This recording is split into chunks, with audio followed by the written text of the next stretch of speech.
제12장 5번째 두루마리. 나는 오늘이 마지막 날인 것처럼 살아가리라. 이 소중한 마지막 날에 나는 무엇을 해야 할까? 우선 나는 한 방울이라도 모래 위에 헛되이 흘리지 않도록 생명의 그릇을 밀봉할 것이다. 나는 어제의 불운, 어제의 패배, 어제의 가슴 아픈 상처를 슬퍼하는데 오늘을 낭비하지 않을 것이다. 어제의 나쁜 일로 오늘의 좋은 일을 망칠 이유는 없지 않은가? 시간을 되돌릴 수 있을까? 해가 저문 자리에서 다시 떠올라 아침에 뜬 자리로 되돌아갈 수 있을까? 어제 잘못한 일을 되살려내어 옳게 바꿀 수 있을까? 어제 생긴 상처를 원래대로 회복할 수 있을까? 내가 어제보다 젊어질 수 있을까? 이미 쏟아버린 악담이나 날려버린 주먹을 다시 되돌릴 수 있을까? 그러지 못한다. 어제는 영원히 묻혀버렸으므로 나는 이제 더 이상 어제에 대해 생각하지 않으련다. 나는 오늘이 마지막 날인 것처럼 살아가리라. 그러면 이제 나는 무엇을 해야 하겠는가? 어제를 잊어버릴 뿐 아니라 오늘에 대해서도 생각하지 않으리라. 왜? 왜 불확실한 내일 때문에 오늘을 포기하겠는가? 내일의 시간이 오늘을 앞설 수 있겠는가? 아침에 해가 2번 떠오를 수 없지 않은가? 내가 오늘의 시간 속에서 내일의 일을 해낼 수 있을 것인가? 오늘의 지갑 속에 내일 벌 돈을 미리 넣을 수 있을까? 내일의 죽음 때문에 오늘의 즐거움을 어둡게 만들 까닭이 있을까? 내가 보지도 못한 사건에 대해서 미리 걱정할 필요가 있을까? 아직 발생하지도 않은 문제를 가지고 내가 고통을 받아야 하나? 그렇지 않다. 내일은 어제와 마찬가지로 묻혀 있는 것이다. 나는 이제 더 이상 내일에 대해 생각하지 않을 것이다. 나는 오늘이 마지막 날인 것처럼 살아가리라. 오늘이 내가 가지고 있는 전부이며 지금 이 시간이야말로 나에게는 영원이다. 나는 마치 사형을 면한 죄수와 같은 기쁨으로 오늘의 해가 떠오른 것을 찬양하리라. 2팔을 들어 새 날이라는 귀중한 선물에 감사하리라. 또한 어제의 일출을 감사히 여겼으되 오늘은 살아있지 못한 사람을 생각하며 감사한 마음을 깊이 새기리라. 나는 정말로 운이 좋은 사람이다. 오늘의 시간은 덤으로 주어진 것이다. 나보다 더 뛰어난 사람도 떠났는데 어찌하여 나에게 이 하루가 더 허락된 것일까? 나는 이룬 것이 없고 그들은 이미 목적을 달성했기 때문인가? 아니면 내가 되고자 하는 사람이 될 수 있도록 또 한 번 기회가 주어진 것일까? 자연에 어떤 목적이 있는 것일까? 어쨌든 오늘은 내가 더 뛰어난 사람이 될 수 있는 또 하루가 아닌가? 나는 오늘이 마지막 날인 것처럼 살아가리라. 나는 단 한 번뿐인 인생을 살아가고 있으며 인생은 초읽기와도 같다. 내가 한 시간을 허비하면 그것은 다른 시간도 파괴하는 것이다. 만일 내가 오늘을 허비한다면 내 인생의 마지막 페이지를 파괴하는 것이다. 그러므로 다시 돌아오지 않을 매 순간을 나는 소중히 여길 것이다. 시간은 내일 인출하기 위해 오늘 저축할 수 있는 것이 아니다. 누가 시간을 붙잡아 둘 수 있겠는가? 나는 오늘의 매 순간을 두 손으로 얼싸안고 사랑으로 애무하리라.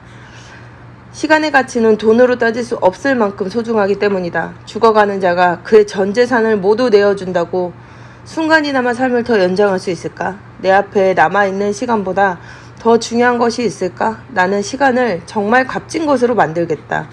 나는 오늘이 마지막 날인 것처럼 살아가리라. 나는 시간을 낭비하는 일은 한사코 피하리라. 일을 미루는 행위는 나의 즉각적인 행동으로 없애리라. 의심은 나의 신념 밑에 묻어버리고 두려움은 자신감으로 극복하리라. 게으른 입이 말하는 것이라면 듣지 않고 게으른 손이 있는 곳이라면 얼쩡거리지 않으리라. 나는 이제 게으름이 사랑하는 이들로부터 음식이나 옷 그리고 따뜻함을 훔치는 것과 다르지 않음을 알게 되었다. 나는 도둑이 아니다. 나는 사랑이 넘치는 사람이며 오늘은 나의 사랑과 위대함을 증명할 수 있는 마지막 기회인 것이다. 나는 오늘이 마지막인 것처럼 살아가리라. 오늘의 일은 오늘에 다 완수하리라. 오늘 내 아이들이 아직 품 안에 있을 때 그들을 사랑해야 한다. 내일이면 아이들은 자라서 떠날 것이고 나 또한 떠날 것이기 때문이다. 오늘 나는 달콤한 키스와 함께 내 여인을 안아주어야 한다. 내일이면 그녀는 떠날 것이고 나 또한 그럴 것이기 때문이다. 오늘 내 도움이 필요한 친구를 도와야 한다. 내일이면 그는 더 이상 도움을 요청하지 않을 것이고 나 또한 그의 요청을 들을 수 없기 때문이다. 오늘 나는 나 자신을 희생하여 남을 도우리라. 내일이면 나는 줄 것이 없게 되고 받을 사람 또한 사라질 것이기 때문이다. 나는 오늘이 마지막 날인 것처럼 살아가리라. 오늘이 정말 나의 마지막 날이라면 오늘은 나의 가장 소중한 순간인 것이다. 나는 오늘을 내 인생에서 가장 좋은 날이 되게 하리라. 오늘의 모든 순간을 흠뻑 즐기리라. 나는 삶을 충분히 맛보고 감사히 여기리라. 나는 나에게 주어지는 모든 순간을 소중히 여겨 그것을 값진 시간으로 바꾸리라. 이전보다 훨씬 더 열심히 일할 것이며 내 몸이 쉬게 해달라고 소리칠 때까지 몸을 움직일 것이다. 이전보다 더 많은 고객을 방문하고 더 많은 물건을 팔 것이다. 그래서 이전보다 더 많은 돈을 벌 것이다. 오늘의 1분을 어제 1시간보다 더 유익하게 보낼 것이다. 나의 마지막 날은 최고의 날이어야만 한다. 나는 오늘이 마지막 날인 것처럼 살아가리라. 그런데 정녕 오늘이 마지막 날이라면 나는 무릎을 꿇고 감사하리라. 제13장 6번째 두루마리. 이제 나는 내 감정의 지배자가 되리라. 밀물이 들어오는가 하면 곧 썰물이 빠져나간다. 여름이 오는가 하면 가을이 오고 다시 추위가 오는가 하면 다시 더위가 온다. 해는 뜨면 또 지고 달도 차면 기운다. 철새가 날아오르지만 머지않아 떠나간다. 꽃은 피었다가 곧 시들고 땅에 떨어진 씨앗은 열매를 맺는다. 모든 자연이 순환의 굴레를 따라 끊임없이 변화하고 나 또한 자연의 일부이다. 그러므로 나 역시 조수처럼 기분이 좋아지기도 하고 나빠지기도 한다. 이제 나는 내 감정의 지배자가 되리라. 매일 아침 어제와는 다른 기분으로 눈을 뜨게 되는 것은 참으로 이해하기 어려운 자연의 속임수이다. 어제의 기쁨은 오늘의 슬픔이 되지만 오늘의 슬픔은 내일의 기쁨으로 자라날 것이다. 내 안에서는 슬픔에서 기쁨으로, 환희에서 낙담으로 또는 우울에서 행복으로 계속 바뀌며 돌아가는 바퀴가 있다. 오늘은 기쁨의 꽃을 활짝 피우다가도 내일은 낙담하여 시들고 말지 모른다. 그러나 나는 오늘 죽는 꽃이 내일 피울 꽃의 씨앗이 됨을 알기에 오늘의 슬픔을 다음날 기쁨의 씨앗으로 받아들이리라. 이제 나는 내 감정의 지배자가 되리라. 어느 날 기분이 좋지 않다면 나는 그날 장사에 실패한 것이다. 풀과 나무는 자연의 날씨에 좌우되지만 나는 내 감정의 날씨를 나 스스로 만들고 이를 다른 사람에게 전하게 된다. 내가 고객들과 무뚝뚝함과 우울함, 어두움과 찌푸림으로 대한다면 그들 역시 무뚝뚝함과 우울함, 어두움과 찌푸림으로 반응하게 될 것이고 아무 물건도 사지 않을 것이다. 그러나 내가 기쁨과 열정, 밝음, 그리고 웃음을 고객들에게 전달한다면 그들 또한 기쁨과 열정, 밝음, 그리고 웃음으로 반응할 것이고 내 마음의 날씨는 좋은 매상이라는 수확을 거두게 하여 내 창고는 금으로 가득하게 될 것이다. 이제 나는 내 감정의 지배자가 되리라. 그러면 하루하루를 생산적이고도 행복한 날이 되게 하기 위해 나는 내 감정을 어떻게 지배할 것인가? 약한 자는 감정의 행동이 끌려다닌다. 반면 강한 자는 행동으로 감정을 다스린다는 옛사람들의 지혜를 배울 것이다. 매일 눈을 뜰 때마다 나는 슬픔이나 자기 연민, 실패의 감정에 사로잡히기 전에 이 지혜의 원리를 따르리라.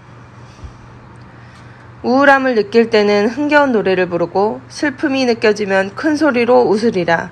아픔을 느낄 때는 2배로 일하고 두려움이 느껴지면 과감하게 돌진하리라. 열등감을 느껴질 때는 새 옷으로 갈아입고 무능력함이 느껴지면 지난날의 성공을 기억하리라. 가난함을 느낄 때는 다가올 부를 생각하고 삶이 무의미하게 느껴지면 내 목표를 되새기리라. 이제 나는 내 감정의 지배자가 되리라. 나를 파괴할 수 없는 무서운 힘과 싸워야 할 날이 올 것이다. 절망과 슬픔 같은 것들이 나를 파괴할 수 있음은 익히 알고 있지만 웃음과 우정의 손을 내밀며 접근해오는 다른 것들 역시 나를 파멸시킬 수 있다는 점을 잊어서는 안 된다. 그들과 맞서기 위해 감정의 통제를 절대 멈춰서는 안 된다. 자신감이 넘칠 때는 과거의 실패를 회상하고 평온함이 느껴질 때는 경쟁자들을 떠올리리라. 욕심이 과하다고 여겨질 때는 지난날의 굶주림을 생각하고 위대하다고 생각될 때는 부끄러웠던 순간을 기억하리라.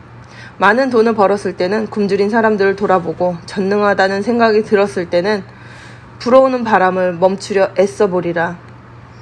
자만심에 들뜰 때는 약했던 순간들을 기억하고 내 기술이 으뜸이라고 생각될 때는 하늘의 별들을 쳐다보리라.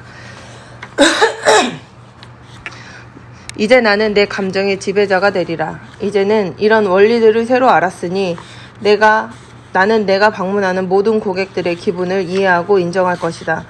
자신의 마음을 통제하는 비밀을 모르는 고객이 분노하고 격노할지라도 그를 이해하리라. 내일이면 고객들이 마음을 바꾸어 가까이 갈 수 있을 만큼 즐거워하리라는 것을 나는 알고 있으므로 오늘 그들의 비난과 모욕을 견뎌내리라.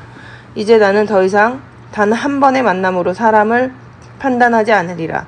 또한 오늘 나를 미워했던 손님들이라 할지라도 나는 내일 다시 그들을 방문할 것이다. 그들이 오늘은 금마차를 단돈 1전이라도 사려 하지 않겠지만 내일은 단 한 그루의 나무를 자신의 집과 바꾸려 할 것이다. 이런 비밀은 부자가 되게 하는 내 성공의 열쇠이다. 이제 나는 내 감정의 지배자가 되리라. 이제는 나를 포함한 모든 인간이 가지고 있는 감정의 신비를 인정하려고 이해할 것이다. 이 순간부터 나는 어떤 종류의 감정이 생겨나더라도 이를 다스릴 준비가 되어 있다. 나는 적극적인 행동으로 내 감정을 다스릴 것이며 내 감정을 통제할 수 있게 되면 나는 나의 운명을 지배하게 될 것이다. 이제 나는 나의 운명을 지배할 수 있으며 나의 운명이란 세상에서 가장 위대한 상인이 되는 것이다. 나는 나 자신의 주인이 되련다. 나는 위대한 사람이 될 것이다. 제14장 7번째 두루마리. 나는 웃으면서 세상을 살리라. 웃을 수 있는 동물은 인간밖에 없다. 들판의 짐승들과 고통과 배고픔으로 울부짖을 수 있지만 웃을 줄은 모른다. 오직 인간만이 웃을 수 있는 능력을 부여받았고 또한 원한다면 의도적으로 웃음을 사용할 수 있다.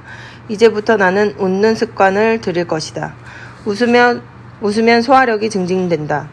웃으면 내 어깨의 짐이 덜 무겁게 느껴질 것이다. 그리고 웃으면 나는 더 오래 살 것이다. 웃음이야말로 장수의 비결이고 이제 나는 웃고 삶으로써 장수하리라. 나는 웃으면서 세상을 살리라. 무엇보다도 일이 심각하게 느껴질 때 나는 웃을 것이다. 왜냐하면 이때처럼 인간이 우스꽝스럽게 보일 때도 드물기 때문이다. 절대 감정의 유의에 빠지지 않을 것이다. 내가 비록 자연의 가장 위대한 창조물일지언정 결국은 시간의 바람에 흩날리는 나달에 불과하지 않겠는가? 내가 정녕 어디에서 왔으며 어디로 가는지 알고 있는가? 오늘의 걱정거리를 10년 후에 되돌아보면 우습지 않겠는가? 왜 오늘의 사소한 일이 내 마음을 어지럽히게 내버려두는가? 나는 웃으면서 세상을 살리라. 그러나 울음을 터뜨리거나 저주를 퍼붓고 싶을 만큼 나를 괴롭히는 사람이나 행위를 보고 어찌 웃을 수 있겠는가? 이 또한 다 지나가리라는 말이 내 입에 붙어 잔뜩 화가 날 때조차 이 말이 즉각 나오도록 훈련을 더하리라. 조상 대대로 물려받은 이 말 한마디가 모든 역경을 물리치고 삶의 균형을 이루도록 해줄 것이다. 세상의 일이란 다 지나가기 마련이다. 골치가 몹시 아플 때 다 지나가려니 하며 나 자신을 위안하리라. 내가 성공하여 우쭐거릴 때도 다 지나간다고 나 자신에게 경고하리라. 가난에 얽매여 있을 때도 다 지나간다고 자신을 북돋을 것이며 내가 많은 재산을 모았을 때도 다 지나간다고 나 스스로에게 말하리라. 정말 그렇다. 거대한 피라미드를 건축한 왕은 어디로 갔단 말인가? 결국 그도 바위 아래 묻히지 않았던가? 언젠가는 저 피라미드조차 모래 속으로 사라지지 않겠는가? 그렇게 모든 것이 다 지나가고 말진데 어찌하여 오늘 근심에 쌓여 있겠는가? 나는 웃으면서 세상을 살리라. 나는 웃음으로 오늘을 채색하리라. 나는 노래로 이 밤을 장식하리라. 나는 행복해지기 위해 일하기보다는 너무 바빠 슬플 여유가 없도록 땀을 흘리리라. 나는 오늘의 행복을 즐기리라. 그것은 괴짝 속에 저장할 수 있는 씨앗이 아니며 항아리에 보관할 수 있는 포도주가 아니다. 행복은 내일을 위해 저장할 수가 없다. 그것은 오늘 뿌려서 오늘 거두어야 하는 것이고 나는 그렇게 하리라. 나는 웃으면서 세상을 살리라. 웃음은 모든 것을 적당한 크기로 조절해준다. 실패했을 때 웃음은 그 실패를 새로운 희망 속으로 사그라지게 할 것이다. 성공했을 때 웃음은 그 성공의 거품을 빼고 실제의 가치만큼 인식하게 해줄 것이다. 악담을 듣고도 웃는다면 그것은 미처 힘을 발휘하지도 못하고 없어져 버릴 것이다. 나의 미소가 다른 사람의 미소를 자아낼 수 있을 때 비로소 매일매일을 승리의 날로 장식할 수 있으리라. 실리적인 이유에서라도 나는 그렇게 하리라. 내가 얼굴을 찌푸린다면 어느 누가 나의 물건을 사가겠는가. 나는 웃으면서 세상을 살리라. 이제부터 나는 수고의 눈물만을 흘리리라. 시장에서 슬픔이나 후회, 좌절의 눈물을 흘려봐야 아무런 소용이 없다. 반면에 미소는 황금을 낳고 진심에서 나온 따뜻한 말 한마디 한마디는 성을 쌓게 해주리라. 나 자신이 지나치게 중요하고 지나치게 현명하고 지나치게 위험 있고 그래서 지나치게 영향력이 있도록 내버려두지 않을 것이다. 그렇게 되면 나는 웃으면서 살아가는 방법을 잊어버릴 것이기 때문이다.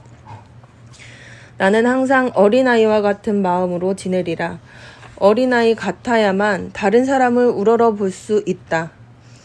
또한 다른 사람을 우러르는 마음을 갖고 있어야만 너무 잘난 어른으로 커버리지 않을 것이다. 나는 웃으면서 세상을 살리라. 웃음은 자연의 가장 큰 선물 중 하나이며 그 선물을 헛되이 버리지 않는다면 바로 기쁨의 원천이 된다. 웃음과 기쁨이 있어야만 진정으로 성공했다고 할 수 있다. 웃음과 기쁨이 있어야만 노동의 성과를 즐긴다고 할 수 있다. 기쁨이란 식사 때 미각을 살려주는 포도주 같은 것이어서 기쁨이 없다면 차라리 실패하는 편이 낫다. 성공을 즐기기 위해서는 기쁨이 곁들여져야 하고 웃음은 나의 충실한 하녀인 셈이다. 나는 기쁨을 얻으리라. 나는 성공하리라. 나는 일찍이 본 적 없는 위대한 상인이 되리라. 제15장 8번째 두루마리. 오늘 나는 나의 가치를 수백 배 더 키우리라. 사람들의 손길로 뽕잎은 비단이 된다. 사람의 손길로 진흙은 성이 된다. 사람의 손길로 사이프러스 나무는 신전이 되고 또한 사람의 손길로 한 줌의 양털은 왕의 의복이 된다. 사람들이 뽕잎이나 진흙, 나무, 양털의 가치를 100배, 1000배로 높일 수 있다면 내 이름이 붙은 진흙을 팔아 나의 가치를 키우는 일 역시 가능하지 않겠는가. 오늘 나는 나의 가치를 수백 배 더 키우리라. 나는 3가지 운명 중에 하나와 직면하게 될 미랄이다. 미랄은 부대에 담겨 우리 속 돼지의 먹이가 될 수 있다. 가루로 빠져 빵이 될 수 있다. 또는 땅에 뿌려져 황금빛 이삭으로 자라나 수천 개의 나달을 만들 수도 있다. 그러나 나에게는 미랄과는 한 가지 다른 점이 있다. 미랄은 돼지에게 먹이거나 빵이 되거나 땅에 뿌려지는 것을 선택할 수 없다. 그러나 내게는 선택권이 있다. 그러므로 나는 내 삶이 욕심 많은 돼지에게 먹히거나 실패의 절망의 맷돌에 갈려 사람들에게 뜯어 먹히도록 하지 않으련다. 오늘 나는 나의 가치를 수백 배 더 키우리라. 한 톨의 미랄을 기워 몇 배로 늘리기 위해서는 미랄을 옥토에 심어야 한다. 그런데 나의 실패, 절망, 무지, 그리고 무능력 등이야말로 내가 뿌려야 할 옥토이다. 하나의 씨앗이 싹트고 꽃을 피우려면 비와 태양과 따뜻한 바람이 필요하듯 내 꿈을 이루기 위해서는 나의 몸과 마음에 영양분을 주어야만 한다. 그러나 완전히 자라기 위해 자연의 변덕에 내맡겨지는 미랄과는 달리 나에게는 내 운명을 선택할 수 있는 힘이 있다. 오늘 나는 나의 가치를 수백 배 더 키우리라. 그렇다면 이 목표를 어떻게 달성할 것인가? 우선 나는 하루, 한 주, 한 달, 그리고 1년 단위로 계획을 세우고 나아가 내 인생 전체의 목표를 세우리라. 목표를 정할 때는 과거의 가장 높은 성과를 고려하여 그것의 100배로 기준을 삼으리라. 이것이 곧 미래에 내가 살아갈 기준이 될 것이다. 나의 목표가 아무리 높다 하여도 걱정하지 않으리라. 나의 창이 한 마리 독수리를 겨냥하다가 바위돌에 빗 맞는 것보다는 차라리 저 하늘의 달을 겨냥하여 한 마리의 독수리를 맞추는 편이 낫지 않겠는가? 오늘 나는 나의 가치를 수백 배 더 키우리라. 목표에 도전하기 전에 거듭 넘어진다 해도 그 높이에 기죽지 않으리라. 넘어지면 다시 일어나고 나의 실패에 절망하지 않을 것이다. 목표에 도달하려면 누구나 여러 번 넘어져야 한다. 오직 벌레들만이 넘어지는 두려움으로부터 자유롭다. 그러나 나는 벌레이고 싶지 않다. 나는 인간이다. 나는 사람들이 그들의 진흙으로 그저 작은 토굴이나 지을 때 나는 나의 진흙으로 성을 쌓으리라. 오늘 나는 나의 가치를 수백 배 더 키우리라. 태양이 땅을 데워 미랄의 새싹이 돋아나게 하듯이 이 두루마리의 말들은 나의 삶을 북돋우고 내 꿈들이 현실로 이루어지게 해줄 것이다. 오늘은 어제의 모든 행동을 능가하리라. 나의 모든 능력을 발휘하여 오늘의 산에 오르리라. 그러나 내일은 오늘보다 더 높은 산에 오르고 그 다음 날은 내일보다 더 높은 산에 오르리라. 다른 사람들의 업적보다 앞서는 것은 중요하지 않다. 나 자신의 업적을 능가하는 것이 중요하다. 오늘 나는 나의 가치를 수백 배 더 키우리라. 따뜻한 바람이 미라를 성숙시키듯 잔잔한 솔바람은 내 얘기를 듣고자 하는 사람에게 나의 목소리를 전해줄 것이다. 나는 나의 목표를 만천하에 공표하리라. 일단 말이 입 밖으로 나오면 체면 때문에라도 다시금 주워 담지 못할 것이다. 비록 모든 사람이 나의 말을 비웃을지라도 나는 스스로 전도자가 되어 나의 계획을 말하고 나의 꿈을 전파하리라. 그리하면 그 말들을 실천할 때까지 나는 달아날 수가 없게 된다. 오늘 나는 나의 가치를 수백 배 더 키우리라. 나의 목표를 낮게 잡는 서투른 잘못을 범하지 않으리라. 나는 항상 내 손이 닿는 곳보다 높은 곳에 목표를 두리라. 그리고 시장에서의 내 업적에 결코 만족하지 않으리라. 나의 목표를 이루고 나면 금세 그보다 더 높은 목표를 세우리라. 또한 지금보다 다음 순간을 더 좋게 만들기 위하여 항상 노력할 것이다. 나는 항상 나의 목표를 세상에 알리리라. 그러나 결코 나의 성취에 대해 떠벌리지 않으리라. 대신에 세상 사람들이 나의 업적에 대해 칭찬하게끔 하리라. 그리고 나는 그 칭찬을 겸허하게 받아들이는 지혜를 배우리라. 오늘 나는 나의 가치를 수백 배 더 키우리라. 하나의 미랄이 100배로 늘어나 100개의 줄기를 이루어낸다. 그리고 이것들이 다시 수백 배로 증가하여 세상 사람들을 먹여 살린다. 미랄 하나가 이러할진데 내가 어찌 하나의 미랄보다 못하겠는가. 오늘 나는 나의 가치를 수백 배 더 키우리라. 그리고 그 일이 이루어지면 또 하고 또다시 하리라. 그리하여 이 두루마리에 있는 말들이 나로 인해 이루어지면 세상은 나의 위대함에 놀라게 될 것이다. 제16장 9번째 두루마리. 이제 나는 실천하리라. 내가 실행에 옮기지 않는다면 나의 꿈은 무의미하고 나의 계획은 쓰레기와 같으며 나의 목표는 달성할 수 없다. 아무리 정교하고 세밀한 지도가 있다 해도 그것만으로는 한 치의 땅도 얻을 수 없다. 아무리 공정하게 성문화된 법이 있다 해도 그것만으로는 단 한 건의 범죄도 예방할 수 없다. 내가 이런 두루마리를 가지고 있다 해도 그것만으로는 한 푼의 돈을 벌 수도 한마디의 칭찬을 들을 수도 없다.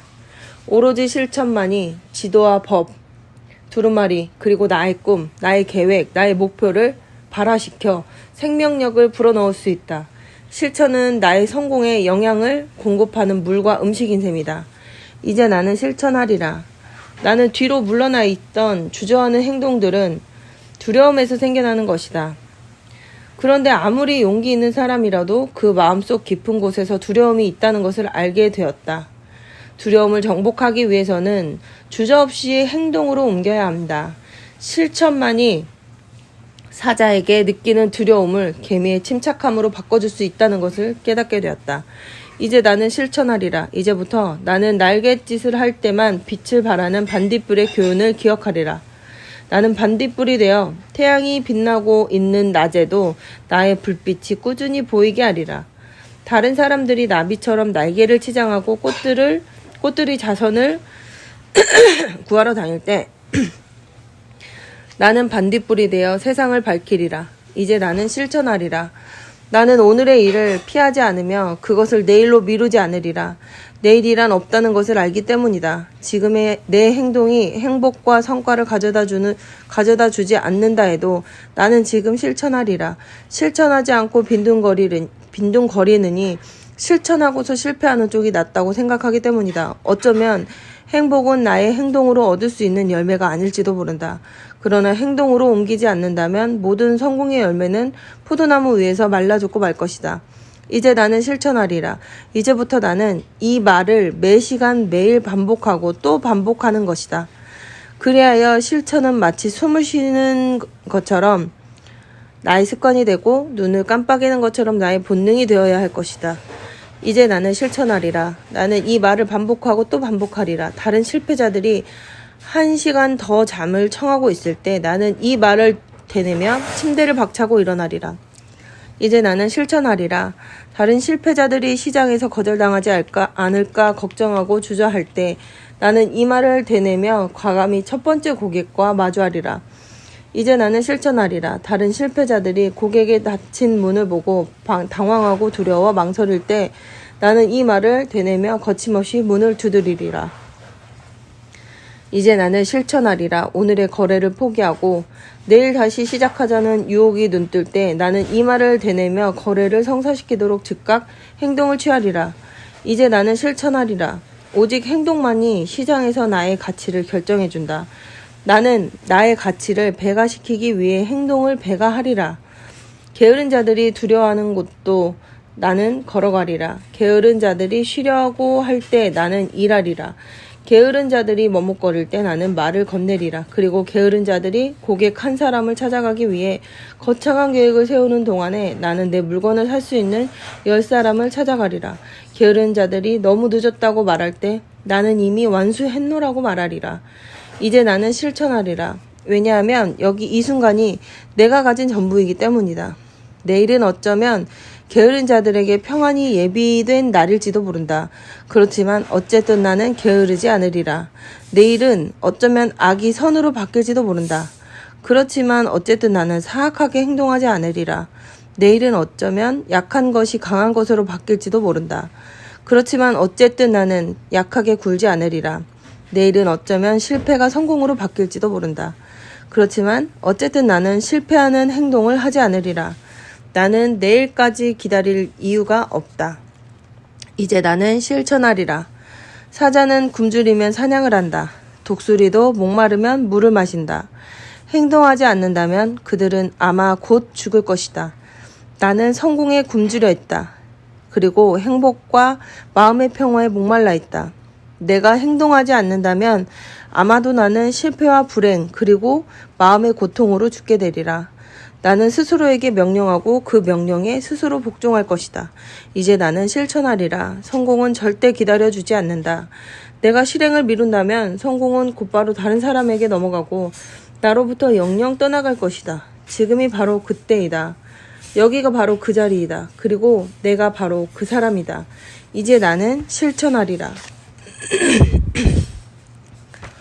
제17장 10번째 두루마리. 커다란 재앙이나 심적 고통을 받을 때조차 신을 찾지 않을 만큼 믿음이 없는 사람이 있을까? 경험과 상식으로는 도저히 이해할 수 없는 신비로운 일, 위험, 죽음 등과 마주치게 되었을 때도 신을 찾지 않는 사람이 있을까? 위급한 순간에 모든 피조물의 입으로부터 튀어나오는 그 본능적인 외침은 도대체 어디서 오는 것일까? 사람의 눈앞에 갑자기 손을 들이대면 그는 눈을 깜빡인다.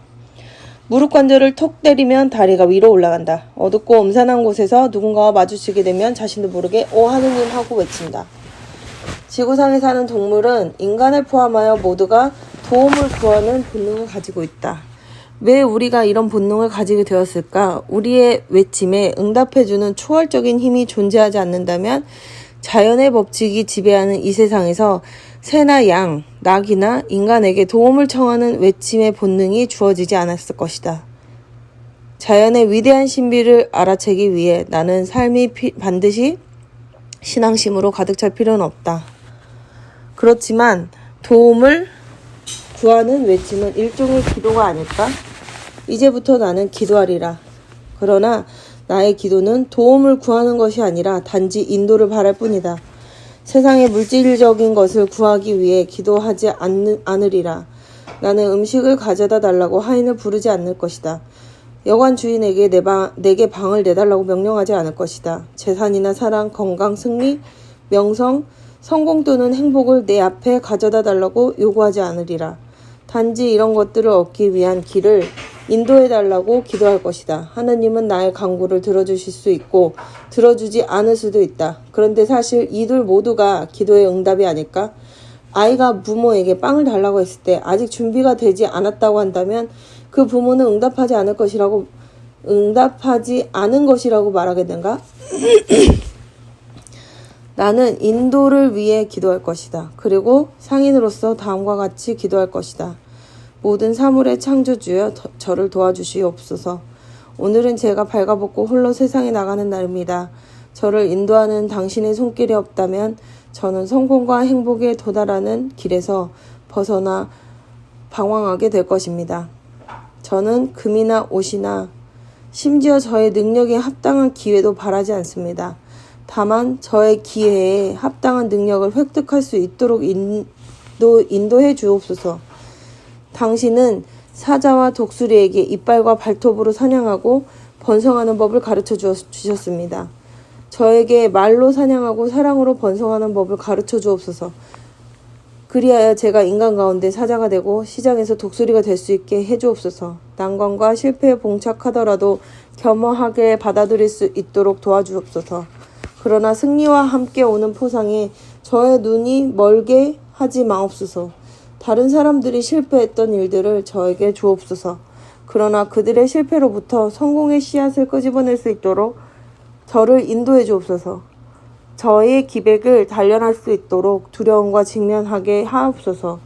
그러나 저의 불안을 웃어넘길 수 있도록 용기를 주옵소서. 제 목표에 도달할 수 있도록 충분한 날을 주옵소서. 그러나 오늘이 마치 마지막 날인 것처럼 살게 해 주옵소서. 저의 말이 결실을 맺을 수 있도록 해 주옵소서. 그러나 험담을 통해 남을 중상하지 않도록 인도해 주옵소서. 끊임없이 노력하는 습관을 길러 주옵소서. 그러나 치우치지 않고 중도의 길로 가도록 인도해 주옵소서. 기회에 민감하게 해 주옵소서. 그러나 전력을 기울일 수 있는 인내심도 길러 주옵소서. 좋은 습관이 몸에 배어 나쁜 습관이 사라지게 해주옵소서. 그러나 다른 사람의 약한 면을 보면 동정심을 가지도록 해주옵소서. 모든 것은 다 지나가 버린다는 것을 깨닫도록 해주옵소서. 그러나 오늘의 축복도 헤아릴 수 있게 도와주옵소서. 이 모든 것들이 다 당신의 뜻에 달려 있습니다. 저는 포도나무에 달려있는 작고도 외로운 포도송이입니다. 당신은 저를 다른 것들과 다르게 만들어 주셨습니다. 저를 위해 합당한 곳이 있을 것입니다. 저를 인도해 주옵소서. 저를 도와주옵소서. 저의 길을 밝혀 주옵소서. 당신의 선택을 받고 세상이라는 포도밭에 싹을 틔우도록 저라는 씨가 뿌려졌습니다. 당신이 뜻하신 바대로 이루어지도록 저를 인도하여 주옵소서. 이 보잘것없는 상인을 굽어 살피옵소서. 저를 인도해 주옵소서. 제18장 하피드는 쓸쓸한 궁전에서 두루마리를 받게 될 다음 사람을 기다리며 나날을 보내고 있었다. 그는 믿음직한 집사인 에라스무스를 벗삼아 계절이 오가는 것을 지켜볼 뿐 이제는 노쇠하여 그의 정원에 조용히 앉아 있는 것 외에 별달리 할 일이 없었다. 모든 재산을 처분하고 그의 상업 왕국을 해체한 이후로 3년을 더 기다렸다. 그러던 어느 날 사막의 동쪽에서 마르고 초라한 낯선 사람이 나타나더니 다마스쿠스로 들어서서는 길을 따라 곧장 하피드의 궁전으로 향했다. 평소 예의 바름의 화신과도 같은 에라스무스였지만 이번만큼은 방문자가 주인과 말씀을 나누고 싶습니다 라고 몇 번이나 말하는데도 단호하게 대문을 막고 서 있었다. 그 낯선 사내의 행색은 문을 열어줄 만큼 신뢰를 주는 모습이 아니었다. 신발은 낡아 끈으로 묶여 있었고 그의 다리는 찢기고 긁히고 멍든 상처투성이었으며 몸에는 헐렁하고 다 떨어진 낙타털 누더기를 걸치고 있었다. 그의 긴 머리칼은 뒤엉켜 있었고 충혈된 두 눈은 마치 속에서부터 불이 타오르고 있는 듯 보였다. 에라스무스는 문고리를 단단히 잡고 말하였다. 무엇 때문에 주인님을 만나려 하시오? 그 낯선 사내는 자기 보따리를 땅 위에 내려놓고 두 손을 기도하듯 모으고는 에라스무스에게 애원했다. 제발 주인과 말씀 좀 나누게 해주십시오. 저는 그를 해치거나 도움을 청하러 온 것이 아닙니다. 주인께 꼭 여쭐 말이 있어 왔습니다. 만일 주인님의 기분을 상하게 한다면 그 즉시 떠나겠습니다. 에라스무스는 아직 확신이 안 생긴 듯 천천히 문을 열고는 돌아보지도 않고 정원으로 걸어 들어갔고 방문객은 절뚝거리면서 그 뒤를 따랐다. 정원에서는 하피드가 긴 의자에 비스듬히 앉아 졸고 있었다. 에라스무스는 그 앞에서 잠시 머뭇거렸다. 에라스무스가 헛기침을 하자 하피드는 몸을 뒤척였다. 그가 다시 기침을 하자 하피드는 눈을 떴다. 주무시는데 죄송합니다, 주인님. 저 주인님을 찾는 손님이 왔습니다만. 하피드는 이제는 어느 정도 잠을 깨고 일어나 앉아 방문자에게 눈을 돌렸다. 낯선 사내는 인사를 하고 말했다. 어르신이 세상에서 가장 위대한 상인이라 불리는 분이십니까? 하피드는 얼굴을 찌푸리고는 고개를 끄덕였다. 전에는 그렇게들 불렀소. 하지만 그 왕관은 이제 더 이상 이 늙은이의 머리 위에 없다오. 그런데 나를 찾아온 용건은 무엇이오? 그 낯선 방문자는 하피드 앞에서 확신에 찬 모습으로 양손을 자신의 거적 옷에 문질렀다. 그는 정원의 부드러운 빛에 눈을 깜빡이며 말했다. 저는 사울이라고 하고 예루살렘에서 제 고향인 타르수스로 돌아가는 길입니다. 주인님께 청하옵건대 저의 외모로 절 평가하지 말아 주십시오. 저는 광야의 도둑도 아니고 거리의 거지도 아닙니다. 저는 타르수스의 시민이며 또한 로마의 시민이기도 합니다. 저는 유대 베냐민 지파의 바리새인입니다. 비록 천막을 만들어 먹고 살지만 저는 훌륭한 가말리엘 선생님의 문화생이었습니다. 어떤 이는 저를 바울이라고 부르지요. 그는 말하면서 조금씩 움직거렸다. 그때까지 잠에서 완전히 깨지 못했던 하피드는 미안한 듯 손님에게 앉으라는 손짓을 했다. 바울은 고개를 끄덕였지만 여전히 서 있었다. 저는 오직 어르신만이 줄 수 있는 도움과 인도를 받으러 왔습니다. 허락하신다면 저의 이야기를 들려드리고 싶습니다. 에라스무스는 낯선 이의 등 뒤에서 강하게 머리를 내저었으나 하피드는 잠짓 못 본 척하였다. 그는 자신의 잠을 깨운 낯선 사람을 찬찬히 살펴보고는 고개를 끄덕였다. 나는 너무 늙어서 덱을 계속 올려다볼 수가 없구려. 거기 발 아래 앉아 얘기하면 내 끝까지 들어드리리다. 바울은 자신의 보따리를 한쪽으로 치우고 조용히 말을 기다리는 노인 곁에 구부리고 앉았다. 지금으로부터 4년 전 저는 지식을 위한 공부만 너무 오래 한 탓에 진실을 보는 눈이 멀어버렸습니다. 저는 예루살렘에서 스데반이라는 선지자가 돌에 맞아 죽은 사건의 공식 증인이었습니다. 그 사람은 우리의 하느님을 모독한 죄로 유대 산헤드린 공회에서 처형당했습니다. 하피드는 당황한 목소리로 그의 말을 막았다. 그 일이 나와 무슨 관련이 있는지 잘 이해가 안 되구려. 바울은 마치 노인을 진정시키려는 듯 손을 들었다. 이제 빨리 설명해 드리겠습니다. 스데반은 예수라고 불리는 사람의 추종자입니다. 예수는 스데반의 사건이 있기 약 1년 전 반역죄로 로마인들에게 붙들려 십자가에 못 박혔습니다. 스데반은 예수가 유대 선지자들이 예언한 바로 그 메시아이며 공회가 로마와 함께 하느님의 아들을 죽이려고 음모하였다고 주장했습니다.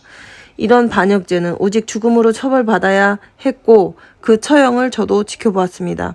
저 역시 그의 죽음을 마땅히 여겼던 것입니다. 그 후에 저는 공회의 대제사장에게 공문을 받고는 공신적 믿음과 젊은 혈기에 차서 예수의 추종자들을 예루살렘으로 잡아가려고 여기 다마스쿠스까지 오게 되었습니다. 이것이 아까 말씀드렸듯이 4년 전의 일입니다. 에라스무스는 하피드의 얼굴을 쳐다보고 깜짝 놀랐다. 왜냐하면 주인의 눈빛은 그가 수년 동안 보지 못했던 모습이었기 때문이다. 정원에서는 분수대에 물 떨어지는 소리만이 정적을 깨고 있었다. 바울은 이야기를 계속했다. 살기가 등등하여 다마스쿠스에 거의 다다랐을 때 하늘에서 갑작스런 섬광이 비쳤습니다. 저는 무엇에 맞은 듯 땅에 떨어져 엎드려 있었고 아무것도 볼 수가 없었습니다. 그런데 저의 귀에 한 음성이 들려왔습니다. 사울아, 사울아, 내가 어찌하여 나를 핍박하느냐? 저는 물었습니다. 주여, 니시오니까? 그러자 그 음성이 대답하였습니다. 나는 내가 핍박하는 예수니라. 너는 일어나 성으로 들어가라. 행할 것을 내게 이를 자가 있느니라. 저는 일어나 동료의 손에 이끌려 다마스쿠스로 돌아왔습니다. 십자가에 못 박혀 돌아가신 분을 추종하는 사람의 집에서 사흘 머무르는 동안 저는 아무것도 먹거나 마실 수가 없었습니다. 그때 아나니아라는 사람이 저에게 왔으며 그는 환상 중에 불리어 저에게 오도록 지시받았다고 했습니다. 그가 손을 저의 눈에 올려놓고 안수하자 다시 볼 수 있었습니다. 그리고 나서 저는 먹고 마실 수 있게 되었으며 건강도 회복되었습니다. 하피드는 의자 앞으로 몸을 구부리고 물었다. 그래서 어떻게 되었습니까? 저는 즉시 회당에 나갔는데 예수의 추종자들을 핍박하던 제가 그곳에 나타나 모두들 두려움에 떨었습니다. 그럼에도 불구하고 어쨌든 저는 설교를 했고 십자가에 못 박혀 돌아가신 분이 바로 하나님의 아들이라는 제 설교에 그들은 혼란스러워했습니다. 저의 설교를 듣고 사람들은 제가 그들을 잡아가려고 속임수를 쓰고 있지 않나 의심도 하였습니다. 시간이 지남에 따라 저는 점차 힘을 얻게 되었고 예수가 바로 구세주임을 전파하자 다마스쿠스에 사는 유대인들은 불쾌한 나머지 저를 죽이려고 음모를 꾸몄습니다. 그 바람에 저는 담을 넘어 도망쳐 나와 예루살렘으로 돌아갔습니다. 예루살렘에서도 다마스쿠스에서 있었던 것 같은 일이 반복되었습니다. 유대인들은 저를 미워하였고 예수의 추종자들은 저를 의심하였습니다. 저는 예수의 이름으로 전도를 계속하지만 헛수고했습니다. 제가 설교하는 그곳에서는 저의 말은 반감만 살 뿐이었습니다. 그러던 어느 날 제가 성전 마당에서 제물로 쓰일 비둘기와 양팔이 팔려나가는 것을 바라보고 있었을 때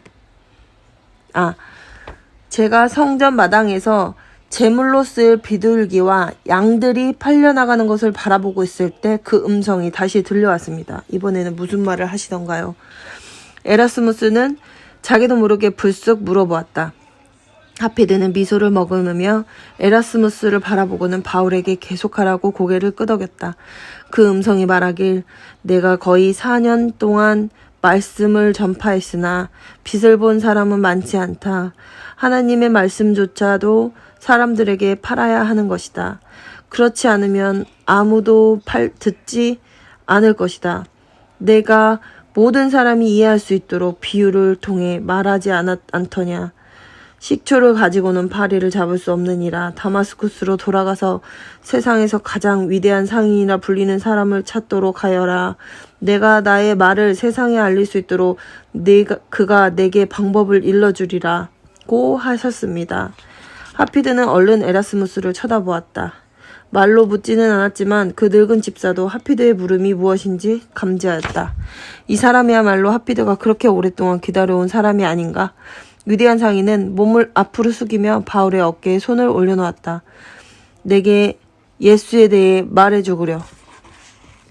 바울은 이제 생기 있고 좀 더 큰 목소리로 예수와 그의 생애에 대해 이야기하기 시작했고 둘은 귀 기울여 들었다. 바울은 유대인들이 그들을 통합하여 행복하고 평화로운 독립된 왕국을 건설할 메시아를 오랫동안 기다려왔다는 것과 세례 요한이 기록에 예언된 바대로 예수가 곧 오실 것임을 전파하였다는 것을 설명한 다음 예수가 오신 일을 그가 행한 기적들 대중에게 전하시던 설교와 죽은 자를 다시 살리신 일, 성전을 청결하게 하신 사건과 십자가에 못 박혀 돌아가신 일, 그리고 매장과 부활 등에 관해 말하였다. 마지막으로 그는 그의 이야기에 생동감을 주려는 듯 옆에 있던 보따리를 풀어 붉은 옷을 한 벌 꺼내고는 하피드의 무릎 위에 올려놓았다. 어르신은 지금 예수께서 세상에 유일하게 남겨놓으신 물건을 보고 계십니다. 예수께서는 그분이 갖고 계시던 모든 것을 사람들에게 나누어 주었습니다. 자신의 생명까지도 말입니다. 그의 십자가 밑에서 로마군 병들은 이 옷을 서로 차지하려고 제비를 뽑았습니다. 제가 지난번 예루살렘에 갔을 때 이 옷을 손에 넣기 위해 갖은 애를 다 썼습니다. 피로 얼룩진 그 옷을 보자 하피드의 얼굴은 창백해지고 그의 손은 심하게 떨렸다. 에라스무스는 주인의 표정에 놀라 하피드에게 더욱 가까이 다가갔다. 하피드는 옷을 뒤적거리다가 옷단 안쪽에 수놓인 작은 별을 발견하였다. 톨라의 상표, 톨라가 만들고 파트로스가 팔았던 옷, 그리고 작은 별 옆에 네모 속에 하나의 원이 수놓여 있었다. 바로 파트로스의 상표였다. 하피드는 바알과 에라스무스가 보고 있는 것도 아랑곳하지 않고 옷을 들어 조심스럽게 자기 뺨에 비벼댔다. 하피드는 고개를 저었다. 불가능해. 파트로스의 전성시대에 수천 벌의 옷이 톨라에 의해 만들어졌고 거대한 파트로스의 판매망을 통해 팔려나갔다. 그는 옷을 껴안은 채 목이 맨 소리로 속삭이듯 말했다. 예수의 탄생에 대해 말해주구려. 바울이 말했다. 예수는 이 세상에 거의 남긴 것 없이 떠나셨지만 오실 때는 그보다 더 초라하게 오셨습니다. 그는 베들레헴의 작은 마구간에서 태어나셨습니다. 두 사람의 눈에는 미소 짓는 하피드가 마치 어린아이 같아 보였으나 그의 주름진 뺨을 타고 흐르는 하염없는 눈물에 또한 어찌할 바를 몰라 바라보고만 있었다. 하피드는 손등으로 눈물을 훔치며 물었다. 이 아이가 태어나던 곳에 전에는 누구도 볼 수 없던 밝은 별이 빛나고 있었다고 하지 않던가요? 입을 열었으나 바울은 아무 말도 할 수 없었다. 아니, 그럴 필요도 없었다. 하피드는 두 팔을 들어 바울을 끌어안았다. 이번에는 두 사람의 눈물이 함께 범벅이 되었다. 마침내 노인은 일어나 에라스무스에게 가까이 오라고 손짓을 했다. 믿음직한 친구여, 어서 탑으로 올라가서 괴짝을 가지고 오게. 마침내 우리의 위대한 상인을 찾은 듯 싶으이.